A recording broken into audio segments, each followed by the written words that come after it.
எனது அன்பு நேயர்களே வணக்கம். உலகெங்கும் வாழும் பாபு சயின்டிபிக் ஏஸ்ட்ராலஜி சேனலின் மீனராசி அன்பர்களே, உங்களை இந்த சிறப்பு பதிவிற்கு அன்போடு வரவேற்கின்றேன். செவ்வாய் உங்களுடைய ராசிக்கு தனகாரகனாகவும் அதிர்ஷ்டத்தையும் பாக்கியத்தையும் அள்ளித்தரக்கூடிய அற்புத நாயகனாகவும் இருக்கார். இப்படிப்பட்ட செவ்வாய் பகவான் உங்களுடைய ராசியில் 7ஆம் இடத்திற்கு வருவது என்பது சிறப்பு. அந்த சிறப்புகளை பற்றித்தான் இப்போது பார்க்க போகிறோம். அந்த செவ்வாய் 13 செப்டம்பர் 2025 வரை உங்களுடைய அந்த ராசியின் 7ஆம் இடத்தில் இருந்து உங்கள் ராசியிலே இருக்கக்கூடிய சனி பகவான் கர்மகாரகன், ஆயுள்காரகன் உங்களுடைய ராசியிலே இப்போது வக்ரம் பெற்றிருக்கிறார்.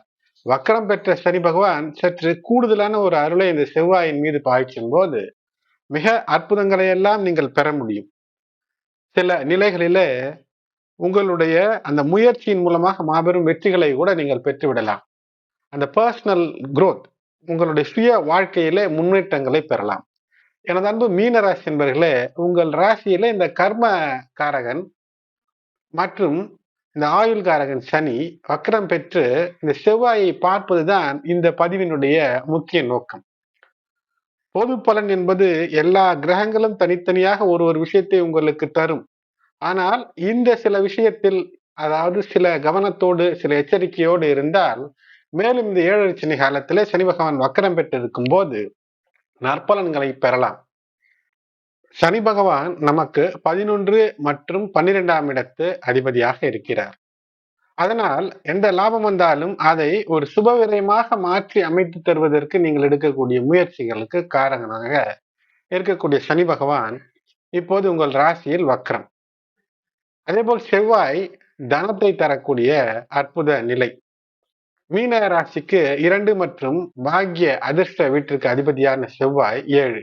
இந்த இரண்டும் தொடர்பு என்பது கிட்டத்தட்ட 2, 9, 7, 11 மற்றும் 12 ஆகிய நிலைகள் உங்களுடைய ராசியின் மீது அந்த அற்புதமாக செயலாக்கம், அது செயல்படுத்துவது, உங்களை செயல்படுத்துவது மிகப்பெரிய வெற்றிகளை எல்லாம் பெறுவதற்கான வாய்ப்பு. இந்த இணைவு நிச்சயம் சில கவனம், சில எச்சரிக்கை. 41 நாட்கள், 45 நாட்கள், 13 செப்டம்பர் 2025 வரை நீங்கள் எடுக்க வேண்டும். அல்லது எடுக்காமல் விடக்கூடிய அலட்சியமாக இருந்தால், ஏனென்றால் சனி பகவானுக்கு பிடிக்காதது அலட்சியம். இந்த செவ்வாய் சனி சப்தம இணைவை பற்றி இந்த பதிவிலே பார்ப்போம். சப்ஸ்கிரைப் செய்யாத நண்பர்கள் சப்ஸ்கிரைப் செய்து தொடர்ந்து இணைந்து ஆதரவு தர வேண்டுகிறேன். இந்த பதிவிலே முக்கியமாக செவ்வாயினுடைய அந்த பெயர்ச்சி, செவ்வாய் 28 ஜூலை 2025 அன்று மாலை 7 மணி 2 மணித்துளிகள் அளவில் கன்னிராசிக்கு பெயர்ச்சி அடைந்தார்.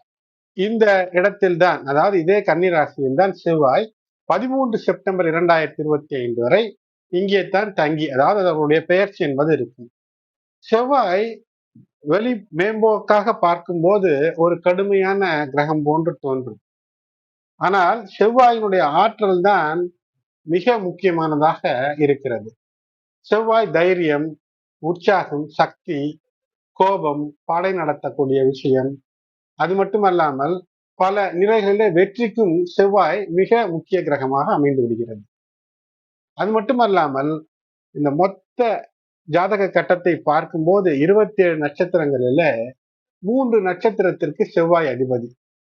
சித்திரை, மிருகசீரிடம், அவிட்டம் என்ற இந்த 3 நட்சத்திரங்களுக்கு செவ்வாய் இந்த நட்சத்திர மண்டலங்களுக்கு அதிபதியாக இருக்கிறார். செவ்வாய் மகர ராசியில் 28 டிகிரியிலே உச்சம் அடைவதும், அதாவது உச்சபட்ச பலனை அங்கிருந்து தருவார் மகர ராசிக்கு வரும்போது. அதே போல் கடகராசிக்கு 28வது டிகிரிக்கு வரும்போது நீச்ச பலன்களையும் தருவார். அதாவது அவருடைய அருள் குறையும். உச்சம் நீச்சம் என்றால் எளிதிலே புரிந்து கொள்ளுங்கள். ஏப்ரல் மே மாசத்துல சூரியன் உச்சம் அடைவார். அப்படி என்றால் உங்களுக்கு எளிதிலே புரிகிறது. ஏனென்றால் சூரியன் அந்த ஆற்றல் சுடும், அதனால் உச்சம். அதே சமயத்துல சூரியன் அப்படியே எதிர்மறையாக ஒரு 6 மாதம் கழித்து பார்க்கும்போது, அதாவது இந்த 10, 11வது மாதங்கள், நவம்பர் டிசம்பர் மாதங்களிலே பார்த்தால் நீச்சப்பட்டு விடுவார். அதாவது நீச்சம் என்றால் என்ன?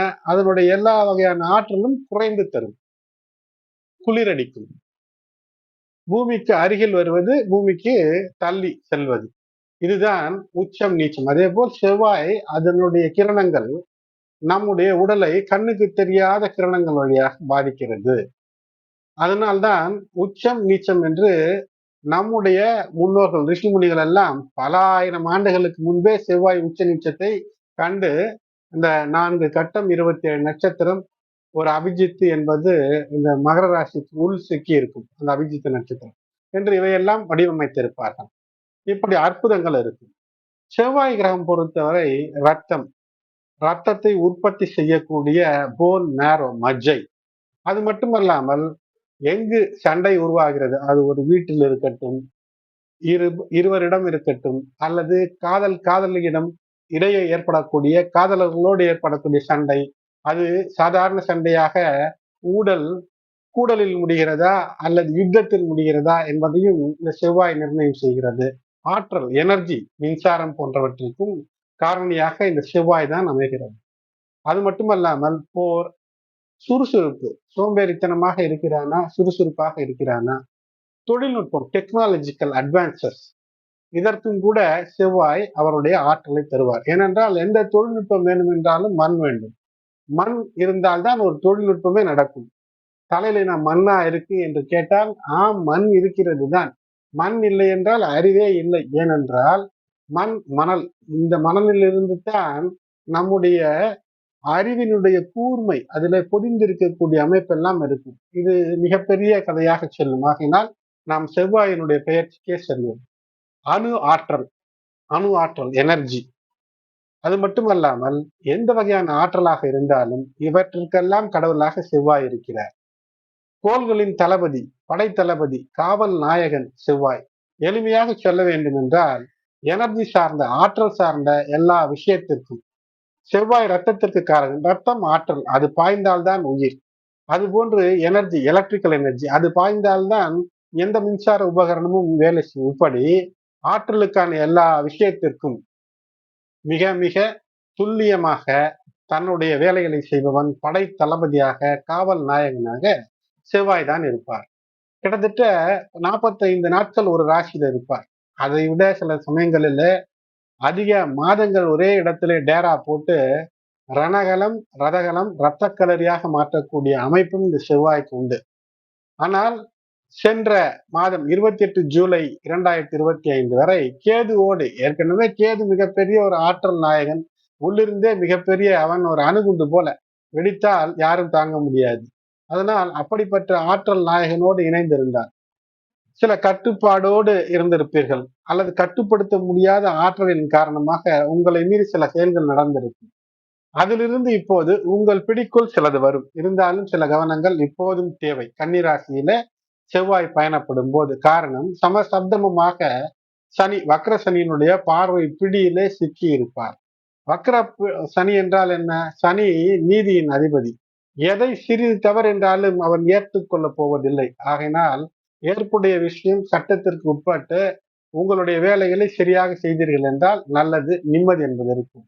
செவ்வாய் தனது எதிரி கிரகம் என்று சொல்லக்கூடிய, அதாவது ஜோதிட விதிகளிலே சிலது இருக்கும். கிரகங்களில் ஒன்றோடு ஒன்று எதிரி, நட்பு, உறவு, பகை எல்லாம் இருக்கும். அப்படி பார்க்கும்போது புதன் கிரகம், அதாவது கன்னி ராசியின் அதிபதி புதன், புதனினுடைய வீட்டிலே செவ்வாய் அவ்வளவு நன்றாக இருப்பதில்லை. சில சிரமங்கள் இருக்கும் என்று நம் ஜோதிட விதிகள் சொல்கிறது. ஆனால் இங்கு 45 நாட்கள் இருக்கும் போது சிறப்பு தருவார். புதன் கன்னிராசி.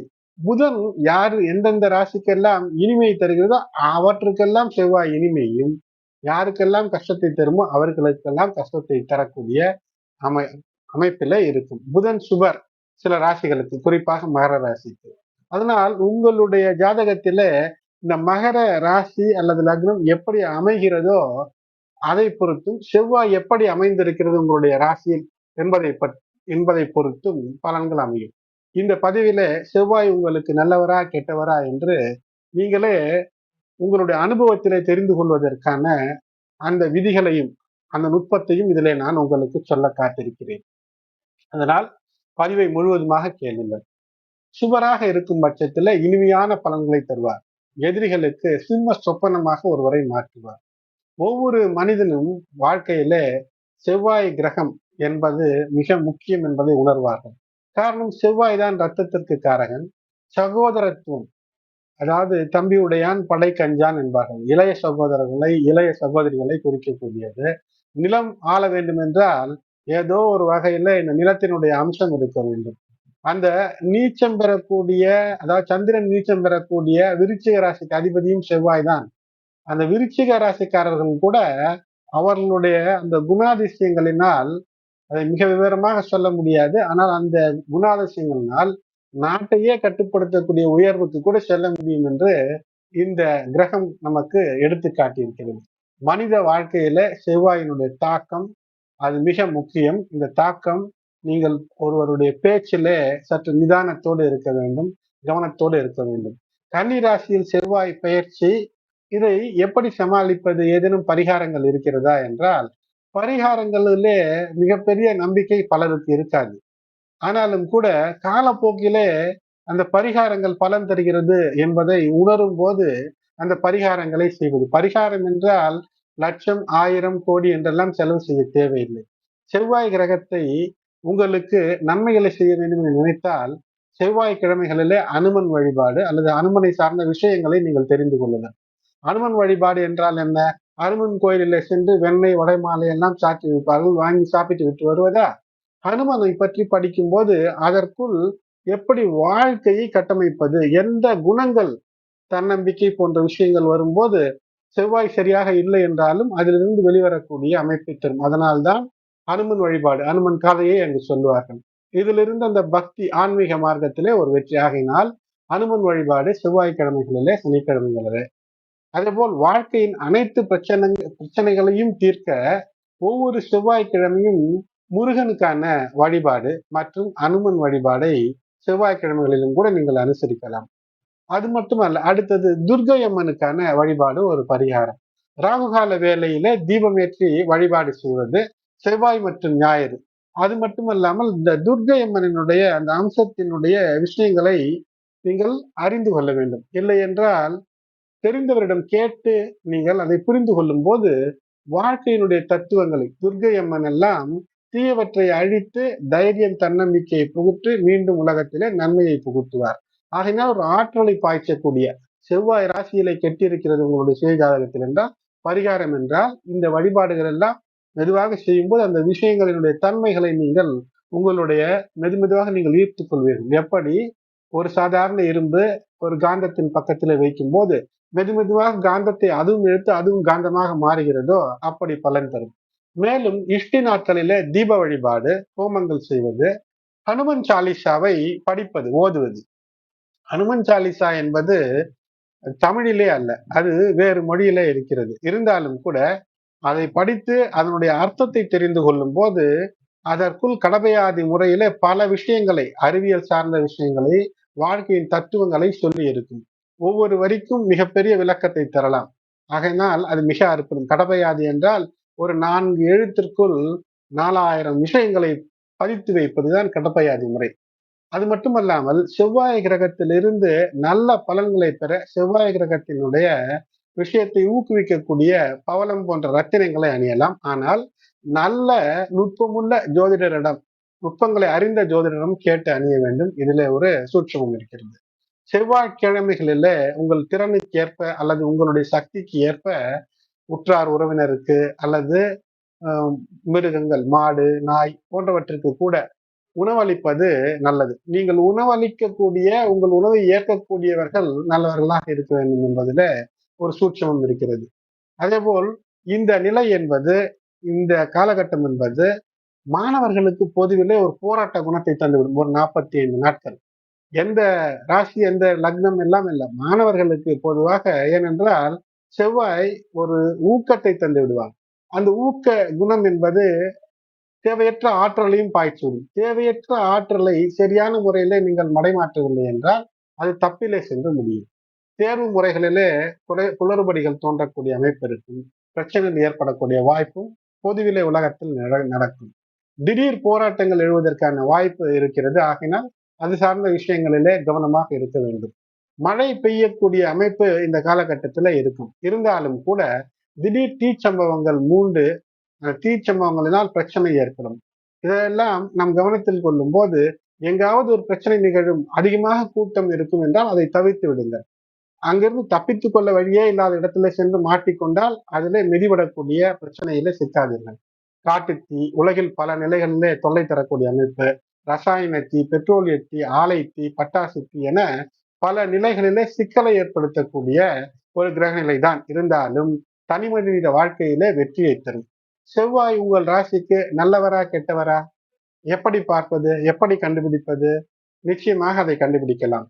செவ்வாய் எப்படி நல்லவர் கெட்டவர் என்று கண்டுபிடிப்பது என்பதை பார்ப்போம். அதற்கு முன்பாக சனி செவ்வாய் சமசப்தம பார்வையின் தீவிரத்தை பற்றி புரிந்து கொள்ளுங்கள். கன்னி ராசியிலே செவ்வாய் இருப்பதும், மீன ராசியிலே சனி பகவான் வக்கரம் பெற்றிருப்பதும், அதனுடைய 7ஆம் பார்வை, சனியினுடைய தாக்கம், 7ஆம் பார்வை பிடியின் தாக்கம், மிக பலமான தாக்கம் என்பது கன்னி ராசியில் உள்ள செவ்வாயின் மீது இருக்கிறது. இது எப்போது வரை?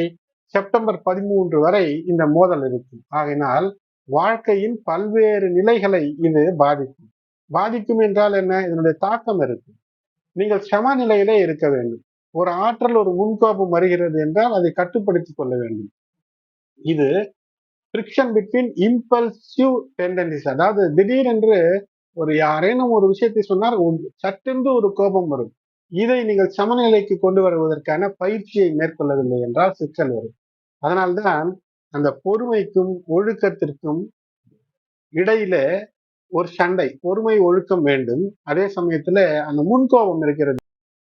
மனித மனதிற்குள் பதிந்திருக்கக்கூடிய அந்த ஈகோ, தான் என்ற அகந்தை இருக்கிறது. சட்டென்று யாரேனும் ஒரு வார்த்தை தவறாக நம் மீது பிரயோகப்படுத்தி விட்டால் அந்த முன்கோபம் சட்டென்று செவ்வாயினுடைய ஆற்றலை பயன்படுத்தி உடல் ரீதியாக தாக்க சென்று விடுவோம். அல்லது இந்த கோபத்தை உடலினுடைய அந்த பாடி லாங்குவேஜ் மாறும்.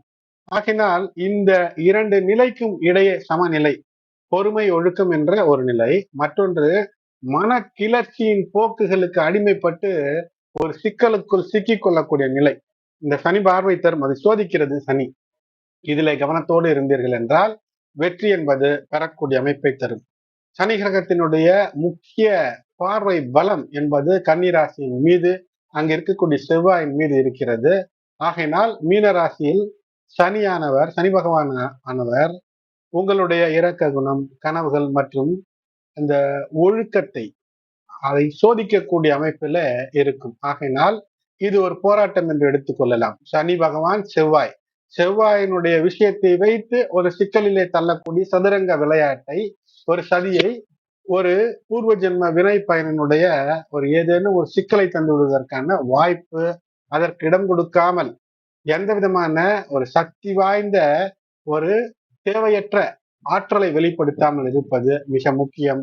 பொறுமை, சுய கட்டுப்பாடு என்பது அதனுடைய சோதனையை வென்றீர்கள் என்றால் இந்த 45 நாட்கள் செவ்வாய் உங்களை சிறப்பாக வைத்திருப்பார். மீன ராசி என்பர்களே, நமக்கு எப்படியோ நாம் சுகமாக இருப்பதற்கு நமக்கு சிறு வேலைகள், நாம் நல்ல பெயர் எடுத்துக்கொள்ள வேண்டும் என்ற அந்த முனைப்பு உங்களிடம் இருக்கும். ஆனால் கடந்த காலங்களில் பார்க்கும்போது ஏதோ ஒரு விஷயத்துல வாழ்க்கை துணையோடு ஒரு முரண்பாடு, இல்லறத்திலே முரண்பாடு எல்லாம் இருந்து கொண்டே இருக்கிறது. இந்த காலகட்டத்தில் இந்த செவ்வாயானவர் 7ஆம் இடத்துல சென்று இருக்கும்போது, குறிப்பாக வாழ்க்கை துணை, அந்த குடும்பத்திலே உங்களுடைய கணவன் மனைவி உறவிலே இருக்கக்கூடிய சிக்கலை ஒரு நல்ல புரிதலின் மூலமாக தீர்த்து கொள்வதற்கான வாய்ப்பை தருகிறது. காரணம், உங்கள் ராசியிலே வக்ரம் பெற்றிருக்கக்கூடிய சனி பகவான் இந்த காலத்திலே பயணப்படக்கூடிய நட்சத்திரம் உத்திரட்டாதி, சனி பகவானுடைய நட்சத்திரம். இந்த உத்திரட்டாதி நட்சத்திரத்திலே பயணப்படக்கூடிய சனி பகவான் நீங்கள் நல்ல நிலைக்கு ஒரு மாற்றத்தை, இதுவரை எது கை கொடுக்கவில்லையோ அதில் ஒரு மாற்றத்தை செய்தீர்கள் என்றால் உங்களுடைய சுய வாழ்க்கையில மிகப்பெரிய ஒரு முன்னேற்றத்தை நோக்கி செல்லலாம். அதோடு கூட 7ஆம் இடத்திற்கு தனாதிபதியும் பாக்யாதிபதியும் வந்து சேரும் போது அது கன்னி ராசி, உங்களுக்கு 7ஆம் இடம்.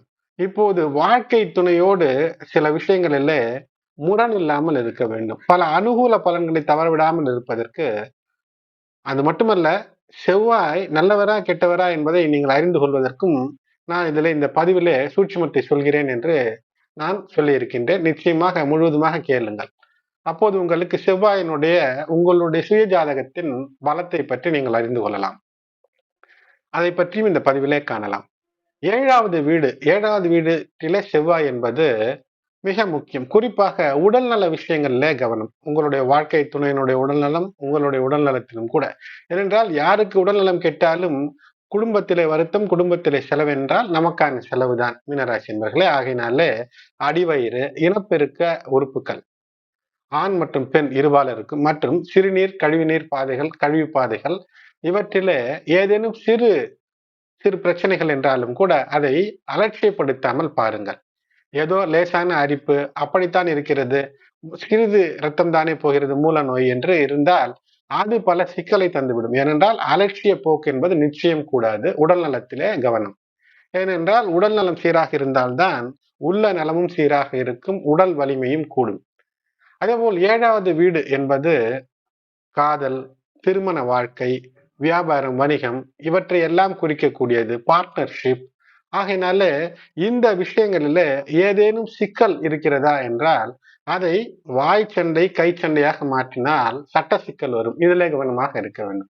அதனால் உங்களுடைய வாழ்க்கை துணை ஏதேனும் சொல்கிறார் என்றால் அது நீங்கள் உங்களையே திட்டுவது போன்று என்று எடுத்துக்கொண்டு நம் டயலாக் ஒன்று பார்ப்போம், துப்பினால் துடைத்துக் கொள்வேன் என்று.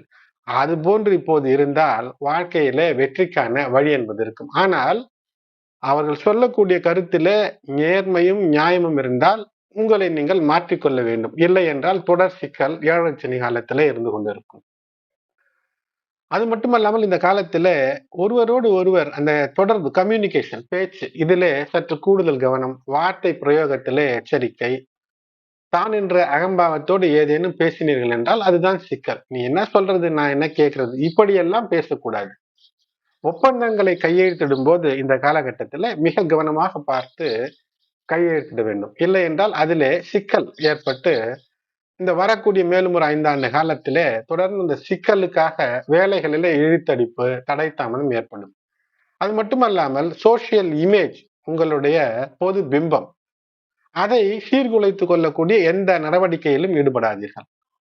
தவறான பழக்கங்கள் இருக்கிறது, உங்களுடைய உடல் நலத்தை பாதிக்கும் என்றால் அதிலிருந்து உடனடியாக வெளிவாருங்கள். அது போதை பழக்கம் அல்லது மது மாது இவை மட்டும் அல்ல. தொடர்ந்து கண் விழித்து இரவு முழுக்க செல்போனிலேயே ஏதோ பார்த்து கொண்டிருப்பது, அது எதுவும் உங்களுக்கு பயனுள்ளதாக கூட இருக்காது. ஆகினால் பயனற்ற விஷயங்களிலிருந்து அது எதுவாக இருந்தாலும் வெளிவருவது முதல் கடமை. இது ஒரு கடமையாக எடுத்து செய்யுங்கள். 7ஆம் இடத்திலே கன்னிராசியிலே வந்திருக்கக்கூடிய செவ்வாய் கேந்திரத்திற்கு வருகிறார். உங்களுக்கு சக்தி கூடுதலாக இருக்கும். ஆகையினால் இந்த சக்தியை மாணவர்களாக இருந்தாலும், தொழிலதிபர் அல்லது வேலையில் இருந்தாலும் நல்ல நிலையில அதை மடைமாற்றி செலவழிக்கும் போது வெற்றிக்கான வழி என்பது இருக்கும். வாழ்க்கையில ஏதேனும் காரியங்கள் தடைபட்டு இருக்கிறது, ஏதோ ஒரு நல்ல விஷயத்தை இதற்கு முன்பு துவங்கினோம், அது தடைபட்டு விட்டது என்று வருத்தம் இருந்தால் இப்போது அதை மீண்டும் துவக்க நீங்கள் நல்ல முறையில திட்டமிட்டு செயல்படும் போது இந்த காலத்திலே அது வெற்றியாக முடியக்கூடிய அமைப்பு என்பது இருக்கும். வியாபாரத்தை குறிக்கக்கூடிய அந்த நிலையில 7ஆம் இடத்திலே செவ்வாய் பகவான் இருக்கும்போது புதிய உபகரணங்கள், புதிய எந்திரங்கள் இப்படியெல்லாம் வாங்கி வியாபாரத்திலே விரிவாக்கம் என்பது இந்த 45 நாட்கள் 13 செப்டம்பர் 2025 வரை உங்களுக்கு. ஏனென்றால் தனகாரகன் 7ஆம் இடத்துல இருக்கும்போது வியாபாரத்திலே விரிவாக்கத்திற்கு வாய்ப்பு. புதிய கூட்டாளிகள், பழைய கூட்டாளிகளிலிருந்து ஒரு பிரச்சனை இருந்தால் அந்த பிரச்சனையிலிருந்து விலகுவதற்கான வழியையும் இது தருகிறது. அது மட்டுமல்லாமல் செவ்வாய் உங்களுக்கு யோகத்தை தரக்கூடியவன் 7ஆம் இடத்துல இருக்கும்போது வாழ்க்கை துணை வழியாக, அவர்களுடைய முயற்சி வழியாக ஏதேனும் ஒரு நல்லது செய்வார். வாழ்க்கை துணையை எரிச்சல் படுத்தாதீர்கள், கோபப்படுத்தாதீர்கள். உங்களோடு வேலை செய்பவர்களை, உங்களுக்கு இணக்கமாக இருக்கக்கூடியவர்களை வருத்தப்பட வைக்காதீர்கள்.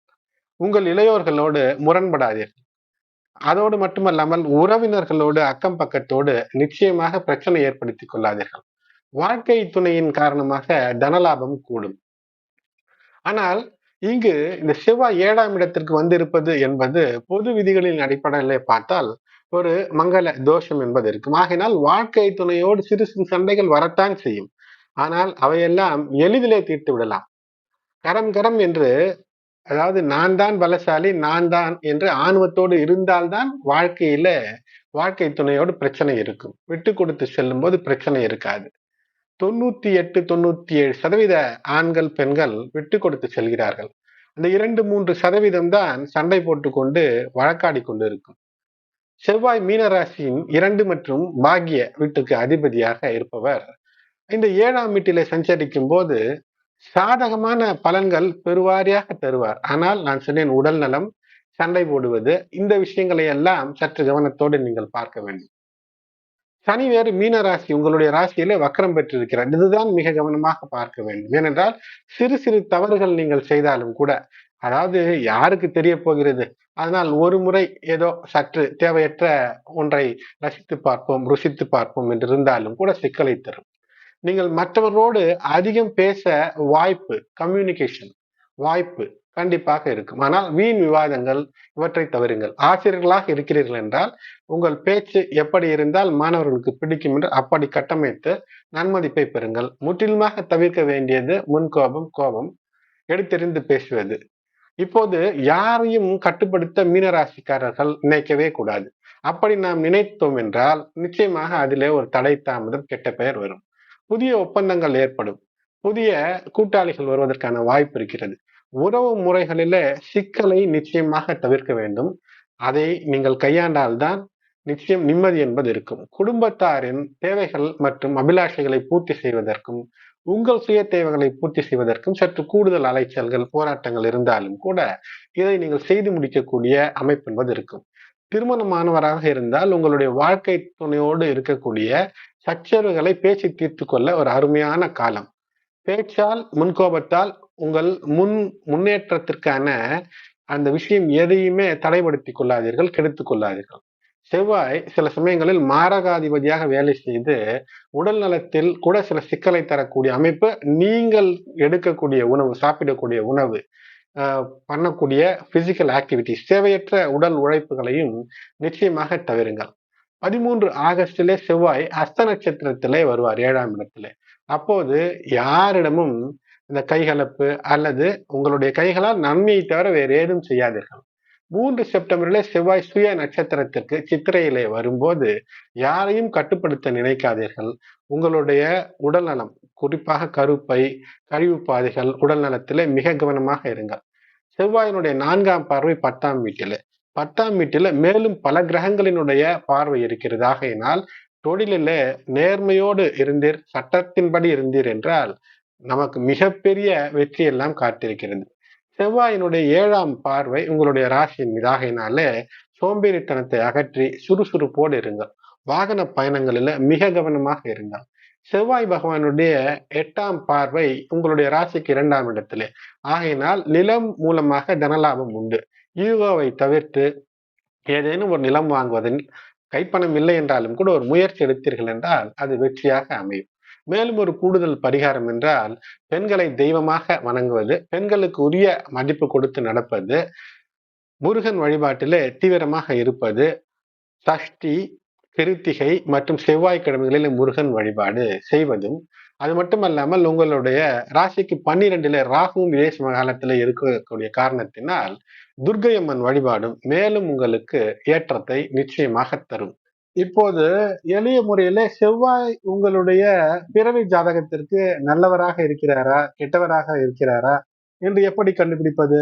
இந்த 45 நாட்களை சோதனை காலமாக வைத்துக் கொள்ளுங்கள். நீங்கள் எப்படிப்பட்ட மிகச்சிறந்த ஜோதிடரும் சென்றாலும் கூட உங்களுடைய வாழ்க்கை அனுபவத்தை சரியாக சொன்னால்தான் அவர் கணிக்க முடியும். ஏனென்றால் தெய்வம்தான் அனைத்தும் தெரிந்து வைத்திருக்கும். தெய்வமாக பூமியிலே எல்லோரும் பிறந்து விடுவதில்லை. ஆகினால் செவ்வாயினுடைய தன்மையை கண்டுபிடிப்பதற்கு, செவ்வாய் பலவீனமாக இருக்கிறதா என்று தெரிவதற்கு, அதாவது செவ்வாய் பலவீனமான நிலையில உங்களுடைய பிறவி ஜாதகத்தில் இருக்கிறதா என்று அறிந்து கொள்வதற்காக உங்களுடைய வாழ்க்கையில இந்த நேரங்கள்ல பண பிரச்சனை வருகிறதா அல்லது பண பிரச்சனை படிப்படியாக இந்த காலத்திலே அதிகரிக்கிறதா என்று பாருங்கள். அதோடு கூட சொத்து சார்ந்த விஷயங்களில ஏதேனும் தகராறு, சிக்கல் என்பது அதிகரிக்கிறதா என்று பாருங்கள். அப்படி இருந்தால் செவ்வாய் அதற்கான பரிகாரம் என்பது நான் முன்னர் சொன்னது செய்ய வேண்டும். அதே போல் செவ்வாய் உங்களுடைய பிறவி ஜாதகத்துல அசுப நிலையில இருக்கும் போது அதிகப்படியான உணர்ச்சி, ஏற்ற இறக்கங்கள், திடீரென்று கோவப்பட்டு கண்ட்ரோல் செய்ய முடியாமல் ஒரு கோபத்தை பட்டு அதனால் ஒரு சிக்கல், அதனால் ஒரு மன அழுத்தம் என்று இருக்கிறதா? திடீரென கட்டுப்படுத்த முடியாத முன்கோபம் வருகிறதா என்று பாருங்கள். அப்படி என்றால் இதற்கு பரிகாரம் பயிற்சி தான். யோகா தியானம் என்ற பயிற்சி தான் இதற்கு பரிகாரம். அதே போல் எல்லாம் சரியாக வைத்திருந்தேன், இருந்தாலும் எல்லாவற்றையும் சீராகத்தான் செய்தேன், உடற்பயிற்சி எல்லாம் இருந்தாலும் உடல் நலத்திலே லேசான ஏதேனும் ஒரு சோர்வு இருக்கிறது, சோம்பேறித்தனம் இருக்கிறது, ஏதோ உடல்நல பிரச்சனை ஏதோ ஒன்று இருக்கிறது, ஆனால் தெரியவில்லை. வயிறு சார்ந்த செரிமான கோளாறு எல்லாம் திடீரென்று வருகிறது என்றால், செவ்வாய் உங்களுடைய ராசியிலே அல்லது உங்களுடைய சுய ஜாதகத்திற்கு சீராக இல்லை என்று புரிந்து கொண்டு, அதற்கான பரிகாரம், அதற்கான விஷயங்களை செய்யுங்கள். அதற்கான அறிவியல் பூர்வமான விஷயங்களை செய்யுங்கள். அது மட்டுமல்லாமல், மேலும் மிகவும் பாதிக்கப்பட்டிருக்கிறது என்றால், கண் நோய் வருவதற்கு அல்லது சிறுநீரக கற்கள் வருவதற்கு, இரத்த அழுத்தம் அதிகரிப்பதற்கு, பிளட் பிரஷர் கூடுதல், இவற்றில் அல்லது புதிதாக ரத்தம் சார்ந்த நோய்கள் ஏதேனும் வருகிறது என்றால், செவ்வாய் உங்களுடைய ஜாதகத்திலே சரியில்லை என்று உடனடியாக அதை சீர் செய்ய தகுந்த மருத்துவத்தை எடுப்பதுதான் பரிகாரம். அப்போது சீராகிவிடும். அதற்கு அடுத்தது, சில நேரத்துல செவ்வாய் தசையோ புக்தியோ நடக்கும்போது டெம்பரரியாக கூட ஒரு கோளாறு வரும், தற்காலிகம். அதை அவ்வப்போது மருந்து மாத்திரை எடுத்தோ அல்லது யோகா தியானம் செய்தோ சீர் செய்து கொள்ள வேண்டும். அதே போல் குடும்ப உறவுகளில் வாழ்க்கை துணையோடு சண்டை, காதலோடு ஏதோ ஒரு யுத்தம் அல்லது பொய் புகார் போன்ற விஷயம், சட்ட சிக்கல், திருமண தாமதம் அல்லது திருமணம் முடிவது போன்று இருப்பது தள்ளி கொண்டிருக்கிறது என்றால், இந்த 45 நாட்களில் செவ்வாய் உங்களுடைய ராசியில் அவர் நல்லவராக இல்லை. ஆகினால் நல்லவராக மாற்றக்கூடிய முயற்சி என்பது உங்களுடைய வாழ்க்கையினுடைய லைஃப் ஸ்டைலை மாற்றி அமைப்பதன் மூலமாக செவ்வாயை சீரமைத்துக் கொள்ளலாம். எனது அன்பு நேயர்களே, இந்த பதிவு உங்களுக்கு பயனுள்ளதாக இருந்தால் லைக் செய்யுங்கள். உங்களுடைய மேலான கருத்துக்களை கமெண்டிலே தெரிவிங்கள். தொடர்ந்து இணைந்திருங்கள். இதுவரை சப்ஸ்கிரைப் செய்யாத நண்பர்கள் சப்ஸ்கிரைப் செய்து பெல் பட்டன் அழுத்தி நோட்டிபிகேஷன் ஆன் செய்து நான் பதிவிடும் வீடியோக்கள் உங்களை உடனடியாக வந்து சேரும்படி செய்து கொள்ளுங்கள். நான் ஒரு சிறிய விஷயத்தை ஒரு 8 நிமிடம் 4 நிமிடத்தில் கூட இதை நான் சொல்ல முடியும். இருந்தாலும் கூட செவ்வாய் என்றால் ஜோதிட ரீதியில வாழ்க்கைக்கு எப்படியெல்லாம் பயன் தருகிறது என்று நம் முன்னோர் ரிஷிகளும் என் குடும்ப வழியில நான் கற்ற விஷயங்களையும் மிக சுருக்கமாகத்தான் உங்களுக்கு தந்திருக்கின்றேன். ஆகையினாலே தொடர்ந்து இணைந்திருங்கள். அவ்வப்போது ஜோதிட கருத்துக்களையும் ரகசியங்களையும் உங்களுக்காக நான் பகிர தயாராக இருக்கின்றேன். உங்களுடைய ஆதரவு இன்றியமையாதது. சப்ஸ்கிரைப் செய்யாதவர்கள் சப்ஸ்கிரைப் செய்யுங்கள். தொடர்ந்து இணைந்திருங்கள். நன்றி.